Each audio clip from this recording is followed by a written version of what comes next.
अस्सलामुअलैकुम नाजरीन, सच के साथ के एक और एपिसोड के साथ आवाम की आवाज़ मैं आपकी खिदमत में हाजिर हूँ। चुप करो, मैं तुम्हारे जिस्म पे थूकता भी नहीं। ये अल्फाज जो कई सालों पहले स्क्रीन पर किसी टॉक शो में खलीलुर रहमान कंवर ने मारवी सरमत को बोले थे। जी हाँ, जो कि बहुत ज़्यादा कंट्रोवर्शियल हुए थे। जैसा कि आप सब बहुत अच्छी तरह जानते हैं कि ये टॉपिक जो है वो कितना ज़्यादा कितने दिनों तक ये मीडिया पे हाईलाइट हुआ था। और ये किसी टॉक शो में औरत मार्च में इनकी कॉन्वर्जेशन के दरमियान इन लोग के बीच में बहुत ज़बरदस्त लड़ाई हुई थी, जिसका नोटिस भी हुआ था, जिस पे FIR भी कटी थी। तो ये टॉपिक तो आप अच्छी तरह जानते होंगे। जी हाँ, आप समझ गए होंगे आज का मेरा टॉपिक जो है वो खलीलुर रहमान से रिलेटेड है। जी हाँ, वही खलीलुर रहमान साहब जो कि स्क्रीन राइटर हैं, स्क्रिप्ट राइटिंग करते हैं, जो कि प्रोड्यूसर भी हैं और जो कि डायरेक्टर भी हैं। और उन्होंने बेशुमार ऐसे ब्लॉकबस्टर ड्रामे दिए हैं पाकिस्तानी, जो कि हमारी स्क्रीन पर बहुत ज़्यादा जिन्होंने कामयाबी हासिल की है। जी हाँ, उन चंद ड्रामों के मैं आपके सामने नाम ले लेती हूँ। प्यारे अफजल उसमें शामिल है, उसमें मेरे पास तुम हो, और भी बहुत इस तरह के ड्रामे हैं जो कि खलीलुर रहमान ने लिखे हैं, स्क्रिप्ट राइटिंग की है। अगर खलीलुर रहमान की बात की जाए तो अगर उनके साथ कंट्रोवर्सी लग गए तो इसमें कोई गलत बात नहीं है, क्योंकि जहाँ पे खलीलुर रहमान का नाम आता है वहाँ पे कंट्रोवर्सी ज़रूर क्रिएट होती है। जी हाँ, ठीक है नाजरीन, आप सब जानते हैं कि खलीलुर रहमान अभी कुछ दिन पहले ही एक बहुत कंट्रोवर्सी में रहे, जो कि एक टॉक शो निजी चैनल पे आ रहा था मुकालमा के नाम से। उसमें उन्होंने एक औरत के साथ बदतमीज़ी की।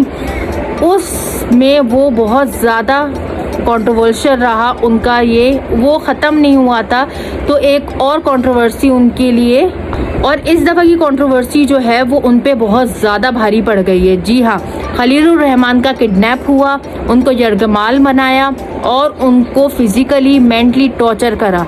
जी हाँ, आज की हमारी स्टोरी इसी पर है और हम आपको केस स्टडी करके बताएंगे कि DSP साहब ने इस बारे में क्या बताया और खलीलुर रहमान जो है वो अब कैसे हैं। नाज़रीन, ये सब पॉइंट्स हम आज की वीडियो में आप सब से डिस्कस करेंगे कि किस तरह उनके साथ किडनैपिंग हुई और उनके साथ लूटम मारी हुई और उनकी जान को ख़तरा भी हुआ। नाज़रीन, ये बात है 8 मुहर्रम की, यानी 15 जुलाई की। जी हाँ, 15 जुलाई को खलीलुर रहमान कंवर को किडनैप किया गया और उनको सुनसान जगह पे जाके बहुत ज़्यादा टॉर्चर किया, मेंटली और फिज़िकली भी टॉर्चर किया।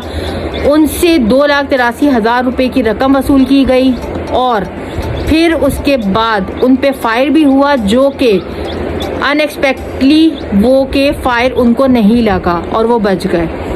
उसके बाद किडनैपर्स ने उनको एक सुनसान जगह पे छोड़ा। अब मैं आपको खलीलुर रहमान की ज़ुबानी सुनाती हूँ कि उनके साथ क्या हुआ। गुज़िश्ता एक दिन पहले उन्होंने प्रेस कॉन्फ्रेंस की, जिसमें उन्होंने अपने साथ होने वाले वाक़ये के बारे में मीडिया को अपडेट की कि उनको किस तरह यरगमाल बनाया और उनके साथ किस तरह टॉर्चर हुआ और उनको मेंटली फिज़िकली उनको टॉर्चर में रखा। जी हाँ, खलीलुर रहमान का कहना है कि गुज़िश्ता 15 या 20 दिनों से मुझे आमना उरूज नामी एक खातून का कॉल आती है और उन्होंने मुझे बोलती हैं कि मुझे एक ड्रामा की स्क्रिप्ट राइटिंग करवानी है आपसे, तो मैं इन्वेस्ट करना चाहती हूँ। 8 मुहर्रम को उनकी जो है वो मीटिंग फाइनलाइज्ड होती है। खलीलुर रहमान का कहना यह है कि रात के 4:30 बजे मैं उनसे मिलने गया। उनका कहना यह है कि डॉक्टर ने मुझे 5 साल से जो है वो धूप में निकलने को मना किया है। तो खैर, हम भी ये सवाल उठाएंगे कि रात के 4 बजे ऐसी कौन सी मीटिंग होती है जो कि आप एक गैर औरत से मिलने जाएं। खैर, वो अलग बात है। चले अपनी आगे की रिपोर्ट की तरफ चलते हैं। खलीलुर रहमान का मज़ीद कहना ये था कि मैं वहाँ पर गया तो वहाँ पे एक अकेली खातून थी। थोड़ी देर बाद उस खातून का डोरबेल बजती है। वो जब जाके बोलती है कि डिलीवरी बॉय होगा, वो जब जाके डोर ओपन करती है तो तकरीबन 5 या 6 बंदे ऐसे थे जो कि कलाशन और उनके पास असलहा था। वो अंदर आए और उन्होंने मुझे यरगमाल बनाया, मुझ पर टॉर्चर किया और मुझसे सारी चीज़ें, ATM कार्ड, मोबाइल, कार की चाबी सब मुझसे ले ली। और वो बार बार आपस में मुझसे यही बात कर रहे थे कि हम तुम्हें उड़ाएंगे, हमें तुम्हें उड़ाने का हुक्म है, और मुसलसल किसी से फ़ोन पे राब्ते में थे। जी हाँ, उन्होंने पहले मुझसे 2,87,000 रुपये मुझसे उन्होंने वसूल लिए। उन्होंने पहले ATM से मेरे पैसे निकलवाए, फिर वो मुझे सुबह तकरीबन 6:30 या 7 बजे के टाइम वो मुझे अपनी कार में बिठाकर, तकरीबन मेरे आगे भी 2-3 कार्स थी, कम से कम 3 कार्स थी मेरी। खलीलुर रहमान कमर का मजीद कहना है कि उन्होंने मुझे जरगमाल बना के मेरे आंखों पे पट्टी बांध के वो मुझे तकरीबन 3 कार के साथ, उसमें मेरी एक कार भी शामिल थी, तकरीबन 6-7 बंदे थे उसमें, वो सब मुझे लेकर कहीं पर कोई सुनसान जगह पे लेके चले गए। काफ़ी देर के ड्राइविंग के बाद एक जगह उन्होंने मुझे सुनसान जगह पे रोका और वहाँ पे मुझे फिज़िकली और मेंटली टॉर्चर किया और यहाँ पे बोला कि तुम कलमा पढ़ लो, अब तुम्हारा आखिरी वक्त आ गया है। खलीलुर रहमान ने कहा, हाँ ठीक है, मैंने कलमा पढ़ लिया है, अगर तुम्हें मारना है तो तुम्हें पैसों की क्या ज़रूरत, तो मुझे मार दो। काफ़ी फिज़िकली टॉर्चर के बाद उन्होंने मुझे वापसी गाड़ी में बिठाया और 15-20 मिनट तक फिर दोबारा ड्राइविंग पे हम चले गए। उन्होंने 15-20 मिनट के बाद दोबारा कार रोकी है और फिर मुझे एक सुनसान जगह पे ले गए, जहाँ पे उन्होंने मुझे फिर दोबारा फिजिकली टॉर्चर किया मेरे लेफ़्ट साइड पर। अरे आखिरी वक्त है, तुम कलमा पढ़ लो। मैंने कहा मैंने कलमा पढ़ लिया है, तुम्हें अगर मुझे मारना है तो तुम मार लो। खलीलुर रहमान का मज़ीद कहना ये था कि उन्होंने फायर की तो फायर जाके मेरे लेफ़्ट साइड पे नीचे की तरफ लगा, मुझे नहीं लगा। खैर थोड़ी देर बाद उन्होंने मुझे दोबारा गाड़ी में बिठाया, दोबारा किसी सुनसान जगह पे ले गए। उनका कहना मजीद ये था कि उन्होंने मुझे दोबारा गाड़ी में बिठाया और आधे घंटे तक वो ड्राइव करते रहे। फिर दोबारा वो मुझे एक सुनसान रास्ते में ले जाकर उन्होंने मुझे मेरा वॉलेट वापसी किया, मेरा ATM कार्ड वापसी किया, उन्होंने मेरा मोबाइल वापसी किया, मेरी गाड़ी की चाबी वापसी की और उन्होंने मेरा एक ATM कार्ड दिया, उसमें बोला कि इसमें 2000 का आगे मोटरवे पे पेट्रोल भरवाना और अपने घर चले जाओ। उन्होंने मुझे वहीं पे छोड़ा और सारी गाड़ियाँ वहाँ से फ़रार हो गई।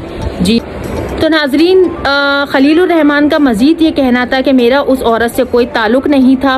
वो औरत मुझसे स्क्रिप्ट राइटिंग करवाना चाहती थी कि उसके लिए मैं वहाँ पे उनसे मिलने गया और उन्होंने मुझे जरगामाल बना के मुझसे रकम लूटी और मुझे फिजिकली मेंटली टॉर्चर। पुलिस ने बर वक्त कार्रवाई की, वहाँ की CCTV फुटेज निकाली, वहाँ के मोबाइल इनके ट्रेस किए और उन मुल्ज़िमान को फौरी तौर पे गिरफ्तार करा।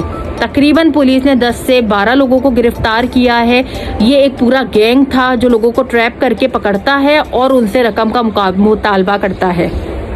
अब उन मुल्जिम से इन्वेस्टिगेशन करी जा रही है। उन मुल्जिम का कुछ का ये कहना है कि हम 1 साल से खलीलुर रहमान के से रेकी कर रहे थे और हम ये उनको जरगामाल बनाने की तैयारी कर रहे थे, उस पर हम कामयाब हुए।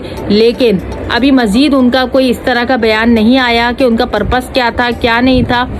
तो खैर मज़ीद पुलिस इसमें इन्वेस्टिगेशन कर रही है। इस केस में पुलिस का मज़ीद कहना है कि जो उनके मुल्जिम के मोबाइल जो रिकवर किए गए हैं उसमें उन खलीलुर रहमान और उनकी जो चैट है, कन्वर्सेशन जो है वो टोटली डिलीट है। तो खैर पुलिस जो है वो रिकवर करने में लगी हुई है। तो नाज़रीन, आज की जो हमारी वीडियो है वो खलीलुर रहमान की जो केस जो चल रहा है उस पर पूरी स्टडी करके मैं आपके पास जो पॉइंट्स लेकर आई हूँ, वैलिड पॉइंट्स है। DSP जो है उन्होंने अपनी प्रेस कॉन्फ्रेंस में भी ये बात बताई है सारी कि खलीलुर रहमान को जरगामाल बनाया गया और उन पे तशद्दुद किया गया और उनसे रकम वसूल की गई। जी हाँ, खलीलुर रहमान कमर जो हैं वो किसी न किसी कंट्रोवर्सी में हमेशा रहते हैं, या रहना पसंद करते हैं या वो आ जाते हैं। लेकिन खलीलुर रहमान कमर को भी ये समझना चाहिए कि हर दफ़ा हर किसी पर तनकीद करना अच्छा नहीं है। कभी कभार आपके ऊपर भी ये वार उल्टा पड़ सकता है। जी हाँ, अब हमें नहीं पता कि ये दुश्मनी में करा गया है या पैसों के चक्कर में किया गया है, ये इन्वेस्टिगेट पुलिस कर रही है। तो नाजरीन, आज की आपको मेरी छोटी सी वीडियो कैसी लगी आप ये मुझे कमेंट में बताएं और अपनी राय दें कि खलीलुर रहमान कमर के साथ जो हुआ है वो उनकी हरकतों की वजह से ही हुआ है या पैसों की वजह से। नाजरीन, आपको ये मेरी छोटी सी वीडियो कैसी लगी प्लीज़ मुझे कमेंट में बताएं, अपनी राय का इजहार करें। इंशाल्लाह नेक्स्ट वीडियो के साथ मैं आपकी खिदमत में फिर हाजिर होंगी। जब तक के लिए मुझे इजाज़त दें। अल्लाह हाफ़िज़।